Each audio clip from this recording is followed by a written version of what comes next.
स्वागत है आपका अपने YouTube चैनल पंडित अर्जुन प्रसाद त्रिपाठी स्मारक इंटर कॉलेज पर। हम लोग कक्षा 12 के भौतिक विज्ञान का दूसरा पाठ वैद्युत फ्लक्स तथा गॉस के प्रमेय का अध्ययन कर रहे थे। इसमें हमने गॉस के नियम का अनुप्रयोग, इन सारे टॉपिक्स का अध्ययन कर लिया था। आज गॉस के नियम पर आधारित या इस प्रश्नावली पर या इस अध्याय पर आधारित अंकित प्रश्नों का अध्ययन हम करेंगे। तो जैसे एक प्रश्न हम ले लेते हैं। पहला प्रश्न हमारा है कि एक समान वैद्युत क्षेत्र सदिश वेक्टर E बराबर 2I 3J - 4 के वोल्ट प्रति मीटर में एक पृष्ठ के क्षेत्रफल वेक्टर A बराबर 8J मीटर स्क्वायर से गुजरने वाले वैद्युत फ्लक्स की गणना कीजिए। तो पहले फिजिक्स के सवालों को लगाते समय सबसे पहले हम देखेंगे इसमें क्या क्या दिया गया है और क्या निकालना है। तो हमें दे रखा है, अगर इसका हम सल्यूशन देखें तो हमें दे रखा है क्या, वेक्टर E बराबर 2I + 3J और -4J, और इनमें वेक्टर A बराबर दे रखा है 8J। हमें निकालना क्या है, वैद्युत फ्लक्स φE का मान। तो φE बराबर हमें फार्मूला पता है। φE बराबर हमारा सूत्र होता है EdA या vector E dot vector A। अब वेक्टर E का मान हमें पता है 2I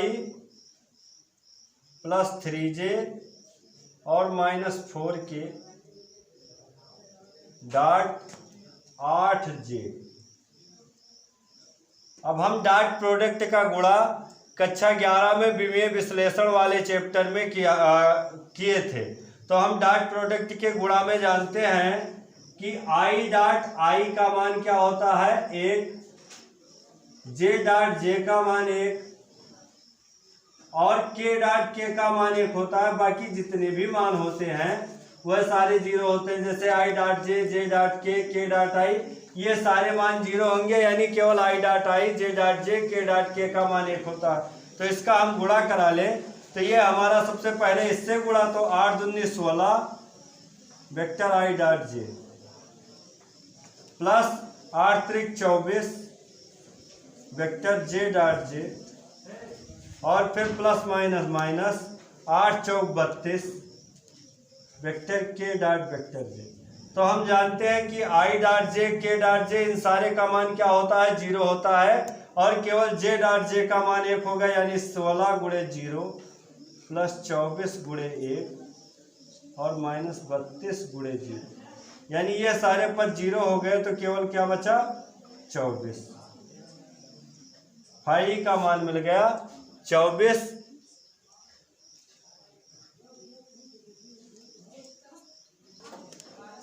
तो ये हमारा मिल गया 24 वोल्ट मीटर, क्योंकि हम जानते हैं वैद्युत फ्लक्स का मात्रक क्या होता है वोल्ट मीटर।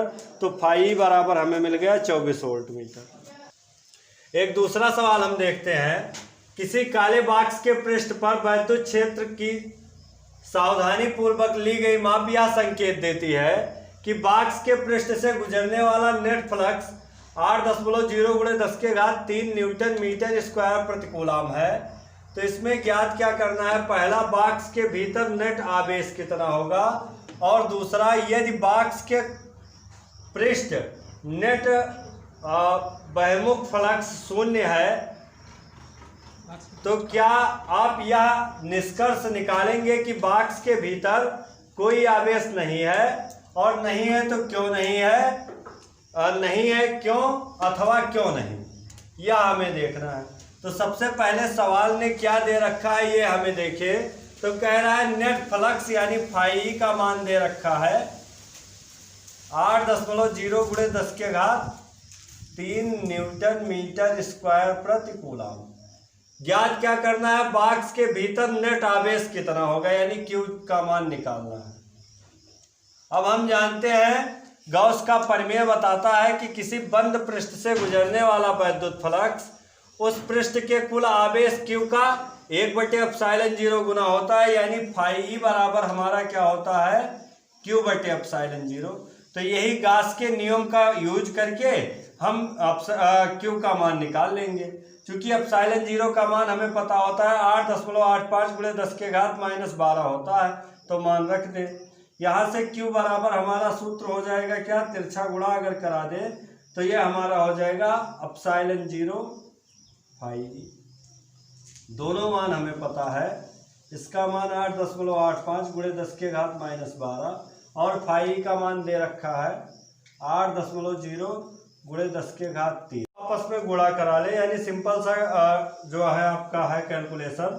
8.85 से 8 को गुणा कराना है तो 8 पंचे 40 के 0, 8 अठाई 64, 64 4 68, 68 के 8 हासिल आया आपका 6, 8 अठाई 64, 64 6 70, 2 अंक बाद दशमलव, 2 अंक बाद दशमलव लगा दिए और -12 में +3 जुड़ा, चूंकि आधार बराबर है तो गुणे में घात जुड़ जाता है, तो -12 में +3 जुड़ा आपका कितना होगा 10 के घात -9।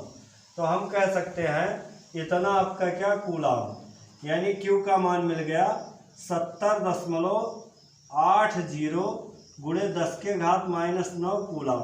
या इसे अगर और लिखना चाहें तो ये आपका हो सकता है कितना, 2 अंक इधर ले आएंगे तो ये हमारा हो जाएगा 7, एक और कर दे तो 0.7, क्यू बराबर 0.7 गुणे 10 के घात -6 और -6 का मतलब आप लिख सकते हैं माइक्रो कूलाम।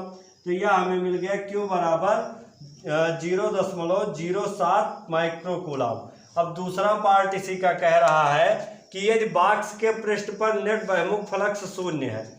दूसरा पार्ट इसी का कह रहा है कि फाई बराबर, यहाँ पे कह रहा है कि क्यू बटे एप्सिलॉन जीरो होता है, इसमें कहा कि क्यू बराबर क्या है, नेट फ्लक्स शून्य है। तो क्या आप यह निष्कर्ष निकालेंगे कि बॉक्स के भीतर कोई आवेश नहीं है, मतलब क्यू बराबर 0 है, यानी फाई बराबर हमारा क्या हो जाएगा, क्यू का मान अगर यहाँ 0 रखेंगे तो ये पूरा 0 हो जाएगा, फाई बराबर 0 हो जाएगा। तो इससे हम यह कह सकते हैं कि इसके भीतर किसी भी बिंदु पर या भीतर के सारे जो भी आवेश है उन सारे आवेशों का बीजगणितीय योग क्या है, शून्य है। यानी पृष्ठ के भीतर जो भी आपके आवेश है उन सारे आवेशों का बीजगणितीय योग शून्य है, तभी तो फाई का मान 0 है। अगला सवाल देखिए, लिखा है 2.4 मीटर व्यास के किसी एक समान आवेशित चालक गोले का पृष्ठीय आवेश घनत्व 80 माइक्रो कूलाम प्रति मीटर स्क्वायर है। तो इसमें निकालना है गोले पर आवेश ज्ञात कीजिए। दूसरा, गोले के पृष्ठ से निर्गत कुल फ्लक्स क्या है। तो सबसे पहले जो हमें दे रखा है वो देखिए, व्यास डी बराबर दे रखा है कितना, 2.4 मीटर। अब व्यास डी बराबर अगर दिया है तो इसकी सहायता से हम त्रिज्या निकाल लेंगे। व्यास का अगर दूसरा भाग कर दे यानी व्यास बटे 2 कर दे तो यह किसके बराबर हो जाता है, त्रिज्या आर के बराबर। तो इसी का 2 कर दे तो ये हमारा ये हमारा क्या हो जाएगा, 2 एकम 2, 2 दूनी 4 यानी 1.2 मीटर। और फिर हमें दे रखा है आवेश घनत्व। तो आवेश घनत्व को आप सिग्मा से लिखते हैं, तो सिग्मा बराबर 80 माइक्रो कूलाम। माइक्रो कूलाम को जब कूलाम में बदलेंगे तो 10 के घात -6 से गुणा करा देंगे, यानी 80 गुणे 10 के घात -6 कूलाम। हमें निकालना क्या है, गोले पर आवेश क्यू का मान। क्यू बराबर हमें सूत्र पता होता है, क्यू बराबर हमारा क्या होता है, किसी भी पृष्ठ पर आवेश बराबर आपका होता है उस पृष्ठ का पृष्ठीय घनत्व गुणे क्षेत्रफल, यानी हमारा हो जाएगा सिग्मा गुणे ए। अब जो पृष्ठ है वह गोलीय पृष्ठ है, तो गोलीय पृष्ठ का क्षेत्रफल ए बराबर हमारा होता है 4 पाई आर स्क्वायर, यानी sigma into 4 pi r square. अब सारे मान हमें पता है, रख के केवल कैलकुलेशन कर लेना है। तो Q बराबर सिग्मा का मान हमारा है 80 गुणे 10 के घात -6, 4 पाई का मान 3.14 और R का मान 2.1, 1.2, R का मान 1.2, तो 1.2 का होल स्क्वायर। अब इन सारे का अगर कैलकुलेशन करके हल कर लेंगे तो हल करने के दौरान हमें मिल जाएगा, थोड़ा सा अगर सॉल्व कर ले तो ये हमारा हो जाएगा, गुणा करा ले इसका, 4 चौक 16 और 4 एकम 4 1 5, 4 3 12, 2 अंक बाद दशमलव, 2 अंक बाद दशमलव 80 और फिर ये 12 1.2 का वर्ग करेंगे तो हो जाएगा 1.44 और फिर हमारा बचा क्या 10 के घात -6। अब इन सबका अगर गुणा कराते हैं तो गुणा कराने के बाद उत्तर हमें मिलेगा 1.45 गुणे 10 के घात -3 कूलम। यानी Q बराबर हमें मिल गया, आवेश Q का मान मिल गया। अगर इन सबका गुणा कराएंगे तो हमें मिल जाएगा 1.45 गुणे 10 के घात -3 कूलम। अब दूसरा, इसी में दूसरा पार्ट आपसे कह रहा है कि गोले के पृष्ठ से निर्गत कुल फ्लक्स का मान ज्ञात कीजिए, यानी फाई का मान निकालना है। फाई बराबर, तो फाई बराबर हमें सूत्र पता है क्या, Q/ε0। Q का मान अभी हमने निकाला है 1.45 गुणे 10 के घात -3, यानी 1.45 गुणे 10 के घात -3। और ε0 का मान हमें पता है कितना होता है, 8.85 गुणे 10 के घात -12। अब इसे अगर हम हल कर लेंगे तो ये हमें मिल जाएगा 1.6 गुणे 10 के घात 8 न्यूटन मीटर स्क्वायर प्रति कूलम स्क्वायर।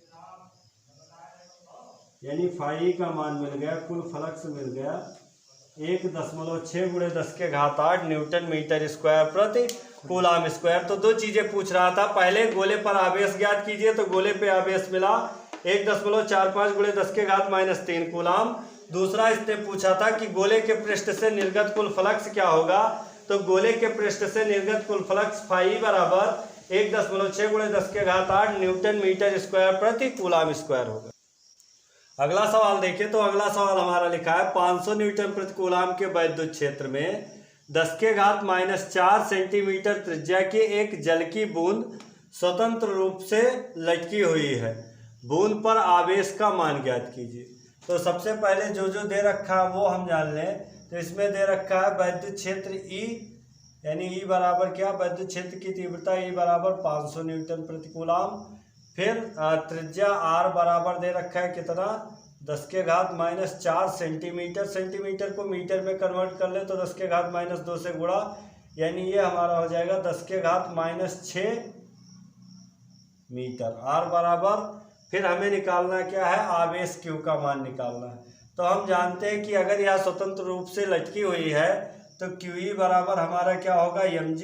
स्वतंत्र अवस्था में यही तो होता है। तो यहाँ से Q का मान निकालना है, तो Q बराबर हमारा हो जाएगा mg/E।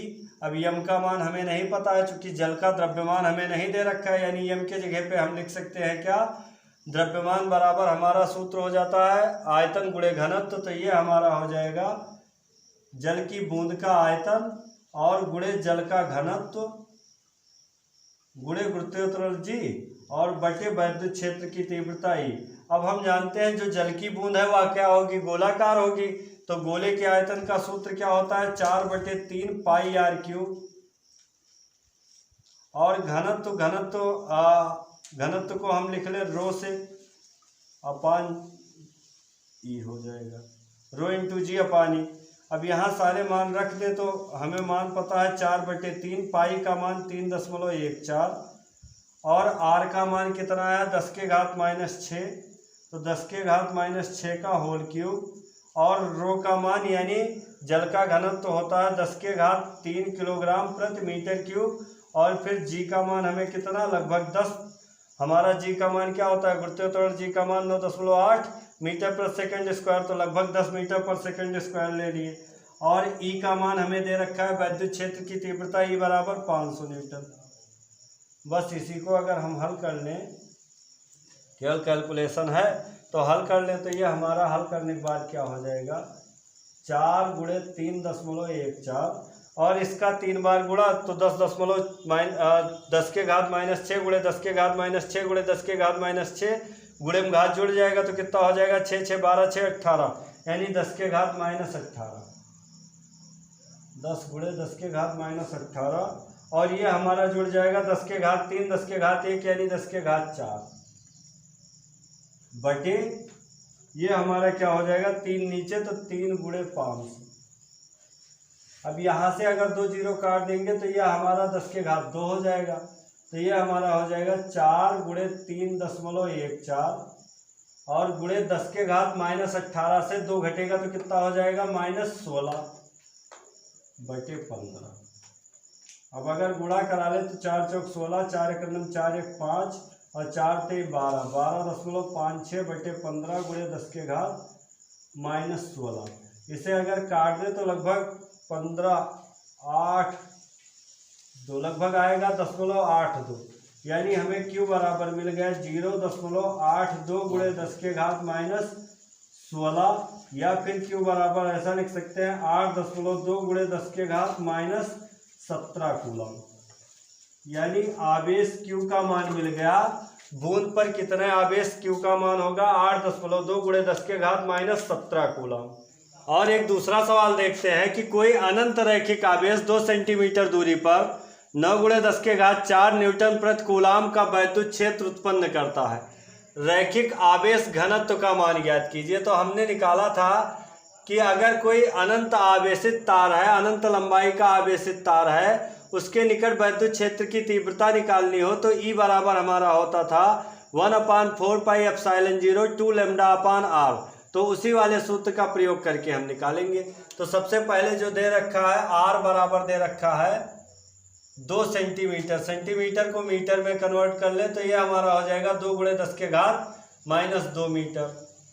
वैद्युत क्षेत्र की तीव्रता E बराबर दे रखा है 9 गुणे 10 के घात 4 न्यूटन प्रति कूलम।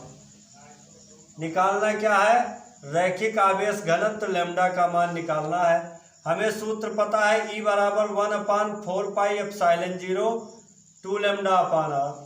इसी सूत्र में मान रख दें। E का मान हमें पता है 9 गुणे 10 के घात 4, 1/4 पाई एप्सिलॉन 0 का मान होता है 9 गुणे 10 के घात 9, 2 लैम्डा का मान हमें निकालना है। R का मान हमें पता है 2 गुणे 10 के घात -2, 2 से 2 आपका कट गया, या ऊपर चला जाएगा तो क्या हो जाएगा? 9 है, ऊपर जाएगा तो 2 प्लस में हो जाएगा, 9 2 11, यानी 9 गुणे 10 के घात 4 बराबर 9 गुणे 10 के घात 11 लैम्डा। 9 से 9 कट गया, यानी हमारा 10 के घात 4 बराबर 10 के घात 11 लैम्डा हो गया। और यहाँ से लैम्डा बराबर निकालेंगे तो 10 के घात 4 बटे 10 के घात 11, ये ऊपर जाएगा तो ये हमारा हो जाएगा कितना?